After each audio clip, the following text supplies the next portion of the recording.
तमसो मां ज्योतिर्गमय। बाल्यावस्था में कोमल चित्रवृत्तियों में जो प्रभाव पड़ता है वह अमिट हो जाता है। बालकों का निर्मल चरित्र मन साधना के क्षेत्रों में भी सहायक बनता है। इसीलिए अच्छे बड़े महापुरुष प्राय अपने बचपन में ही साधना लीन हो जाते थे। श्री बड़े महाराज जी, श्री शंकराचार्य, रामानुजाचार्य, वल्लभाचार्य, निम्बार्काचार्य आदि महान आचार्य तथा संत ज्ञानेश्वर, एकनाथ, नामदेव आदि संतों के चरित्रों को मानव जीवन को प्रभावित करने की शक्ति है।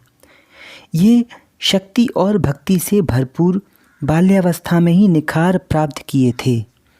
इसीलिए श्री देवरा बाबा कहते थे, बच्चा, तुम लोग बाल्यावस्था में ही यदि त्याग, तप और साधना करोगे तो बड़ी सफलता प्राप्त होगी। अपने प्रत्येक क्षण का सदुपयोग करो। इसीलिए प्रातः 3 बजे ही निद्रा त्याग कर स्नान आदि से निवृत्त होकर योग साधना में लीन हो जाओ। दुर्लभ अवसर कभी नहीं छोड़ना चाहिए।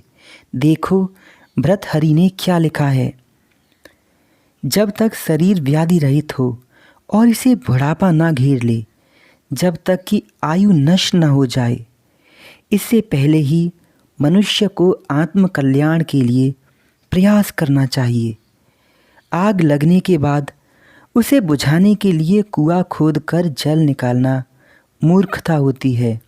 इसीलिए प्रभु ने कृपा करके तुम लोगों को एक बड़ा ही दुर्लभ अवसर प्रदान किया है।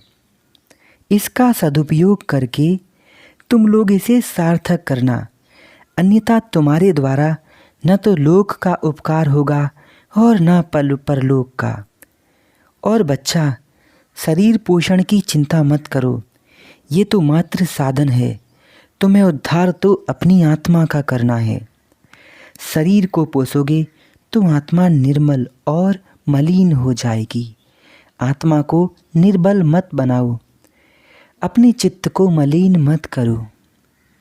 श्री बाबा ने आगे कहा था, बच्चा, घी से चुपड़ी हुई रोटी की अपेक्षा रूखी सूखी रोटी ही संतों और साधकों को लाभप्रद होती है। देखो, एक दर्पण में यदि घी लग जाए तो उसमें मुंह नहीं दिखता। उसे यदि सूखी राग से मल दिया जाए तो वो साफ हो जाता है और उसमें प्रतिबिंब स्पष्ट हो जाता है। तुम्हारा मन भी एक दर्पण है, इसे घी आदि से मलिन ना बनाओ। जैसा वैसा मिले बच्चा, परमात्मा का प्रसाद समझकर संतुष्ट हो जाओ। तुम्हारा ये शरीर तो परोपकार के लिए है। अतः यदि आवश्यकता पड़े तो सहर्थ किसी मांसभोजी जानवर को भी खिलाने में संकोच नहीं करना चाहिए। यदि शेर को अपना शरीर खिलाओ और वो उसे खा जाए तो ठीक है, और न खाए तो पश्चाताप करते हुए ये मंत्र पढ़ना चाहिए, अहो नाथ मैं कित जग जायहूँ, प्रभु के एकहु काज न आयहूँ। परंतु प्रभु के एकहु काज न आयों के स्थान पर आप सभी लोगों को ये कहना चाहिए कि भूखे बाघ के काज न आयहूँ। ये उपदेश ब्रह्म ऋषि योगी सम्राट श्री देवरा बाबा से सुनने का सौभाग्य श्री महाराज के बालक शिष्यों को प्राप्त होता था।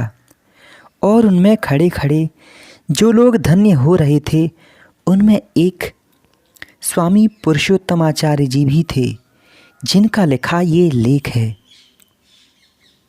श्री बाबा के बारे में उन्होंने आगे कहा है, मैं कई बार दर्शन कर चुका हूँ। महान संत हैं। अगाध सागर की भांति जो घड़ा भरा होता है वो आवाज़ नहीं करता। क्या बोलना और क्या प्रवचन देना, उनका तो मौन ही अनेक मुखर प्रवचनों के बराबर है। जी हाँ, बाबा का स्वरूप ज्योतिर्मय है। इस शरीर सीमा के साथ मानव जिस ऊंचाई तक पहुंच सकता है, श्री बाबा सरकार उस शिखर पर विराजमान हैं। मैंने अपने जीवन में अनेक प्रसिद्ध महात्माओं का संगत किया है उनसे सत्संग लिया है, किंतु जो शांति और दिव्य ज्ञान महाराज श्री देवरा बाबा के चरणों के सानिध्य में स्वतः उपलब्ध हो जाता है, वो कहीं अन्यत्र दिखाई नहीं पड़ता। ये हमारा परम सौभाग्य है कि हम सभी एक कल्प वृक्ष की छाँव में बैठने का सुखद अनुभव पा रहे हैं। श्री बाबा उत्तुंग हिमालय के समान हैं, जिनके निकट पहुंचकर अपने साथ साथ स्वयं को भगवान तक घोषित कर देने वाले अनेक तथा अनेक महात्मा अपना बौनापन प्रकट कर देते हैं। श्री बाबा के श्री अंगों से निरंतर ज्ञान रश्मियाँ निकलती रहती हैं। हम अपने हृदय की चाहे जितना अलौकिक कर लें, ब्रह्म ज्ञान के प्रखर प्रभापुंज के पास पहुंचकर हम चाहें तो अपना अज्ञान अंधकार मिटा लें, अपने हृदय में अध्यात्म की दीप शिखा जलाकर संजो लें, किरणों को बटोर कर हृदय की ज्योति को जगमग जगमग जगा लें। ये सब श्री देवरा बाबा की कृपा से ही हो पाएगा।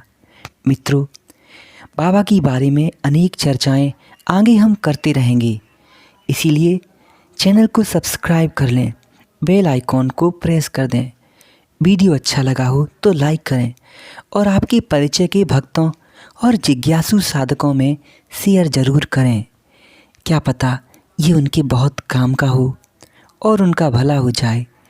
जय श्री राधे, जय श्री बाबा।